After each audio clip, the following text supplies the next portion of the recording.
ഒരു കാര്യമുണ്ട്, അത് നമ്മൾ സക്സസ് ആക്കി എടുക്കണം. അത് ബിഗ് ബോസ് പറഞ്ഞതാണ്, ഒരു സീക്രട്ട് കാര്യമാണ്. ഷാനവാസ് നമ്മുടെ അക്ബറിനോട് പറയുകയാണ്, ഒരാൾ ഇന്ന് ഫേക്കായിട്ട് എവിക്റ്റ് ചെയ്യുന്ന കാര്യം ബിഗ് ബോസ് വിളിച്ച് പറഞ്ഞായിരുന്നല്ലോ. അക്ബറിനോട് പറയുകയാണ്, നമ്മൾ സീക്രട്ടായിരിക്കണം, ഒരാളെ ഇവിടുന്ന് പറഞ്ഞയക്കും. ആ 10 പേരിൽ 6 പേര് വോട്ട് ചെയ്യണം, എന്നാൽ മാത്രമേ നടക്കൂ. ആദിലയുടെ പേരാണ് പറഞ്ഞിരിക്കുന്നത്. ആണോ, ആദിലയുടെ പേരാണോ പറഞ്ഞത്? അക്ബർ ചോദിക്കുന്നുണ്ട്.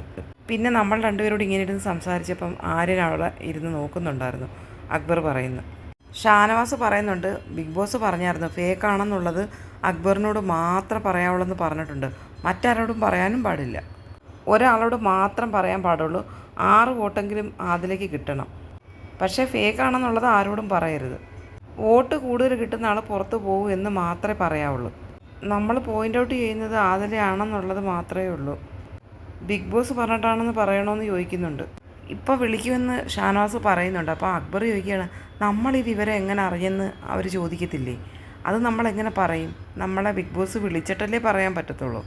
അതെങ്ങനെ നമ്മൾ അവരോട് പറയുന്നത്? ഇത്രയും ചെറിയ സമയത്തിനുള്ളിൽ ഒരാളുടെ മനസ്സിൽ ഹേറ്റ് ഉണ്ടാക്കി വെക്കണ്ടേ? അതിനൊരു റീസൺ വേണ്ടേ?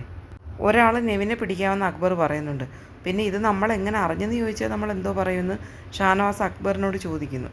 ഇപ്പോൾ വിളിക്കും, അപ്പോൾ ഓൺ ദ സ്പോട്ടിൽ നമ്മൾ പേര് പറഞ്ഞോണം. ബിഗ് ബോസിൻ്റെ അനൗൺസ് വന്നു. അപ്പോൾ അക്ബർ ഇങ്ങനെ രഹസ്യം പറയുന്ന പോലെ പറയൂലേ, അപ്പം പറയാണ്, അക്ബർ നിങ്ങളുടെ മൈക്ക് ശരിയായി ധരിക്കുക, നമ്മളിപ്പോൾ എങ്ങനെയെങ്കിലും ഇവരെയൊക്കെ ഒന്ന് കൺവിൻസ് ചെയ്യണം എന്ന് ഷാനവാസ് അക്ബറിനോട് പറയുന്നുണ്ട്. എന്തായാലും കുറച്ച് സമയത്തേക്കെങ്കിലും ആദിലേക്കൊരു ടെൻഷൻ ആവാൻ പോകുന്ന ഒരു കാര്യമാണ് ലൈവിൽ നടക്കാൻ പോകുന്നത്. ഫേക്ക് എവിഷനിലൂടെ ആദിലെ 6 പേര് ചേർന്ന് എവിക്റ്റായി ആദില ബിഗ് ബോസ് ഹൗസിൽ നിന്ന് വിട പറയുന്ന ഒരു രംഗമാണ്.